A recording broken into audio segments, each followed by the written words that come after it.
बऱ्याच दिवसांपासून आपण लॉ ऑफ अट्रॅक्शनच्या वेगवेगळ्या टेक्निक्स करत असतो.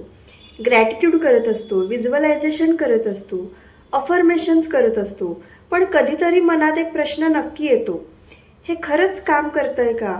माझी मॅनिफेस्टेशन खरंच होईल का? आपण योग्य पद्धतीने करत आहोत की नाही हे कसं कळणार? खरं सांगायचं तर माझ्याही मनात सुरुवातीला असे प्रश्न यायचे. आणि आपण जेव्हा बिगिनर असतो तेव्हा हे प्रश्न आणखी जास्त येतात. कारण आपण टेक्निक्स करत असतो, प्रयत्न करत असतो, पण रिझल्ट कधी मिळेल, कसा मिळेल हे आपल्याला लगेच कळत नाही. पण मॅनिफेस्टेशन जर्नीमध्ये काही वेळा आपल्याला युनिवर्सकडून काही साईन्स किंवा संकेत दिसू लागतात. म्हणजेच युनिवर्सकडून आपल्याला असे काही साईन्स मिळतात ज्यामुळे तुम्हाला कळतं की तुम्ही योग्य पाथवरती आहात. आज मी तुम्हाला असे 5 साईन्स सांगणार आहे जे मॅनिफेस्टेशन करताना तुम्हाला जाणवू शकतात. तुम्ही relationship, love life, marriage, career, job, promotion किंवा आयुष्यातील कोणतीही इच्छा मॅनिफेस्ट करत असाल तरी हे साईन्स तुम्हाला जाणवू शकतात. First sign is inner peace आणि अटॅचमेंट कमी होणे. सगळ्यात पहिली साईन म्हणजे तुमची अटॅचमेंट हळूहळू कमी होऊ लागते. आपल्याला एखादी गोष्ट हवी असते तेव्हा आपण सतत तिच्या रिझल्टबद्दल विचार करत असतो. कधी मिळेल, कसं मिळेल, माझी इच्छा कधी पूर्ण होईल, असं सतत विचार करत राहिल्यामुळे आपल्याला स्ट्रेस येतो. पण जसं जसं आपण मॅनिफेस्टेशन टेक्निक्स करत राहतो तसं तसं ही अटॅचमेंट हळूहळू कमी होऊ शकते. आपल्या थॉट्स आणि फिलिंग्समध्ये पण बदल होतो. तुम्हाला आतून एक प्रकारची पीस जाणवायला लागते. Second sign is repeated angel numbers. Angel numbers वारंवार दिसणे.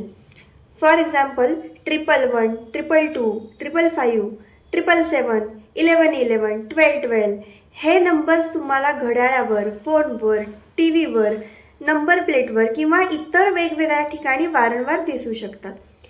म्हणजे तुम्ही बाहेर गेला आहात आणि एखाद्या गाडीचा नंबर प्लेटवर तुम्हाला 2222 दिसलं. काही वेळाने पुन्हा फोनवर किंवा दुसऱ्या ठिकाणी सिमिलर नंबर दिसले तर अनेक स्पिरिच्युअल बिलीफ्सनुसार हे युनिवर्सकडून मिळणारे साईन मानले जातात.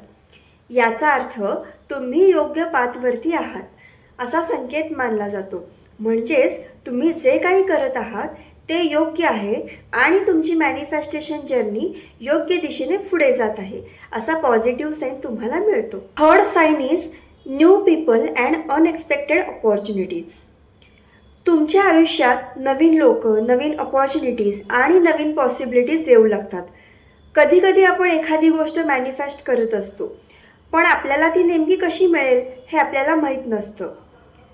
फॉर एक्झाम्पल तुम्ही मनापासून इच्छा केली, मला एक चांगला जॉब हवा आहे, आणि अचानक कोणाचा तरी कॉल येतो, कोणीतरी तुम्हाला एक जॉब अपॉर्च्युनिटीबद्दल सांगतं किंवा एखादी अशी अपॉर्च्युनिटी समोर येते जिचा तुम्ही आधी विचारही केलेला नसतो. हेच रिलेशनशिप, करिअर किंवा इतर कोणत्याही डिझायर बाबतीत होऊ शकतं. मॅनिफेस्टेशन करताना तुमच्या आयुष्यात new people, new opportunities, new ideas, new friendships, new experiences अशा गोष्टी येऊ शकतात. कधीकधी एखादी अननोन व्यक्ती तुमच्या आयुष्यात येते आणि त्या क्षणी ती फक्त एक स्ट्रेंजर असते. पण भविष्यात कदाचित ती व्यक्ती तुमच्या जर्नीमध्ये महत्त्वाची भूमिका बजावू शकते. म्हणून तुमच्या आयुष्यात काही नवीन आणि पॉझिटिव्ह येत असेल तर त्याकडे दुर्लक्ष करू नका. कदाचित तुम्हाला दिसणारा तो नवीन रस्ता तुम्हाला तुमच्या ड्रीम्स आणि गोल्सच्या आणखी जवळ घेऊन जाईल. Fourth sign is strong inner feelings. तुम्ही मॅनिफेस्टेशनसोबत जर स्पिरिच्युअल प्रॅक्टिसेस देखील करत असाल तर तुम्ही तुमच्या इनर फिलिंग्सकडे जास्त लक्ष देता. म्हणजे मंत्र चॅन्टिंग करणं, देवासमोर दिवा लावणं, ग्रॅटिट्यूड फील करणं, चांगली कर्म करणं, पॉझिटिव्ह व्हॅल्यूज फॉलो करणं, अशा प्रॅक्टिसेसमुळे तुम्हाला स्वतःच्या इनर फिलिंग्सची जाणीव जास्त होऊ शकते. काही गोष्टी घडण्याआधीच तुम्हाला आतून एक फिलिंग येऊ शकते, something like this is going to happen. कधीकधी एखाद्या व्यक्तीचा किंवा एखाद्या सिच्युएशनचा विचार मनात येतो आणि नंतर त्याच्याशी रिलेटेड काहीतरी घडतं. अशा वेळी तुमच्या इनर फिलिंग्सकडे अवेअरनेसने नक्की बघा. Fifth sign is toxic people moving away. ही साईन थोडीशी वेगळी आहे. कधीकधी मॅनिफेस्टेशन किंवा पर्सनल ग्रोथ जर्नी सुरू केल्यानंतर तुमच्या आयुष्यातील काही लोक तुमच्यापासून दूर जाऊ लागतात. जे लोक तुमचा फायदा घेतात, तुमच्या चांगुलपणाचा फायदा घेतात, तुमच्याशी चुकीचं वागतात किंवा तुमच्या आयुष्यात खूप निगेटिव्हिटी निर्माण करतात, असे काही लोक हळूहळू तुमच्या आयुष्यातून दूर जाऊ शकतात. कधीकधी ते अचानक दूर जातात आणि त्यावेळी तुम्हाला प्रश्न पडतो, मी काहीच चुकीचं केलेलं नाही, मग हे लोक माझ्यापासून दूर का जात आहेत? पण कधीकधी काही लोकांचं आपल्या आयुष्यातून दूर जाणं देखील आपल्यासाठी चांगलं ठरू शकतं. कारण आपण फक्त आपल्या डोळ्यांसमोर जे दिसतं तेवढंच बघतो. एखाद्या व्यक्तीचा आपल्या आयुष्यावर होणारा निगेटिव्ह इम्पॅक्ट आपल्याला लगेच लक्षात येईलच असं नाही. म्हणूनच काही लोक तुमच्या आयुष्यातून दूर जात असतील तर त्यातून तुमच्या आयुष्यात नवीन आणि पॉझिटिव्ह स्पेस तयार होऊ शकतो आणि त्या स्पेसमध्ये नवीन लोक, नवीन एक्सपिरियन्सेस आणि नवीन पॉसिबिलिटीज येऊ शकतात. आता इथे एक गोष्ट खूप महत्त्वाची आहे.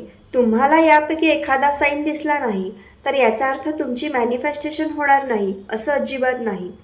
मॅनिफेस्टेशन जर्नीमध्ये कन्सिस्टन्सी, पेशन्स, सेल्फ ग्रोथ आणि तुमचे ॲक्शन्स यांनाही महत्त्व आहे.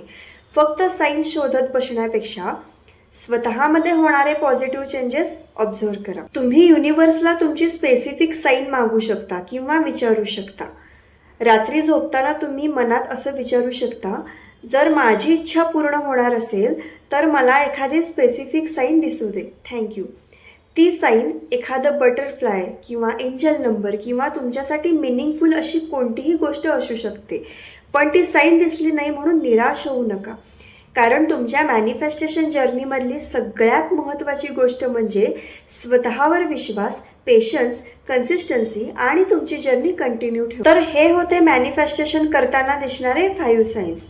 आणि लक्षात ठेवा, आणखीन एकदा सांगते, मॅनिफेस्टेशन म्हणजे फक्त साईन्स शोधणं नाही, स्वतःमध्ये पॉझिटिव्ह बदल घडवणं आणि आपल्या जर्नीवरती विश्वास ठेवणं देखील तितकंच महत्त्वाचं आहे. आय होप तुम्हाला समजलं असेल सगळं. तुम्हाला यापैकी कोणता साईन तुमच्या लाईफमध्ये सर्वात जास्त दिसला आहे मला कमेंट करून नक्की सांगा. भेटूया पुढच्या न्यू व्हिडिओमध्ये. तोपर्यंत stay happy, stay positive. Thank you.